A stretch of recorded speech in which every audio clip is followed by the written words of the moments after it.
Ma relation avec Dieu. Ta relation avec Dieu.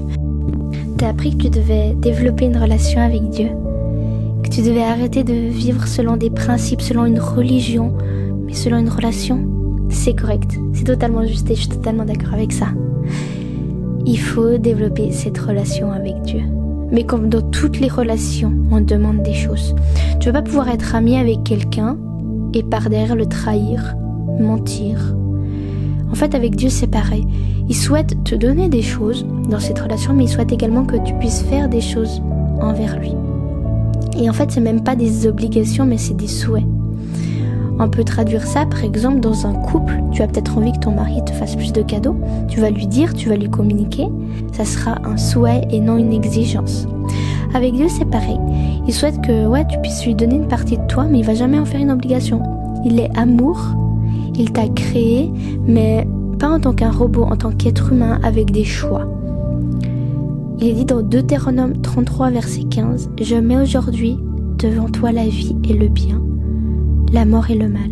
C'est à chacun de faire ses propres choix. » Tu peux pas dire avoir une relation avec Dieu, l'aimer et faire tout le contraire. Alors, parlons relation.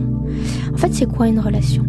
Selon le Larousse, c'est un ensemble des rapports et des liens existants entre personnes qui se rencontrent, se fréquentent, communiquent entre elles. Donc en fait, pour avoir des rapports et des liens, il faut d'abord se rencontrer, se fréquenter, puis communiquer. Donc si tu veux traduire ça avec ta relation avec Dieu, d'abord tu dois émettre un lien. C'est peut-être Dieu qui va venir te chercher, toi qui vas chercher Dieu. Ensuite, il y aura cette rencontre où tu vas être touché. Ensuite, le fait de se fréquenter où tu vas revenir chaque jour pour méditer, pour discuter avec. Puis, communiquer où là, ça va être hyper spontané, même juste merci pour ces montagnes, merci pour ça, pardon pour ça. Peut-être t'avais jamais entendu parler du principe que Dieu lui-même pouvait avoir une relation avec toi, mais c'est vraiment bel et bien réel. Alors, tu souhaites développer cette relation avec Dieu ? Tu peux sans autre. Je sais pas qui tu es derrière cet écran, mais je sais que tu es précieux et que Dieu t'attend. Alors demande-lui pardon pour tes fautes, pour ce que tu as pu faire lorsque tu l'as blessé, que ce soit conscient ou non. Commence par l'écouter. Est-ce que c'est ton guide ou ta roue de secours ? Est-ce que tu sais qui il est ? Est-ce que tu sais ce qu'il dit de toi, de ta valeur, de ta situation ? Apprends à le connaître pour qui il est. Beaucoup de personnes me disent que elles n'entendent pas la voix de Dieu. Mais est-ce que ta Bible est ouverte ? Dieu parle énormément à travers sa parole.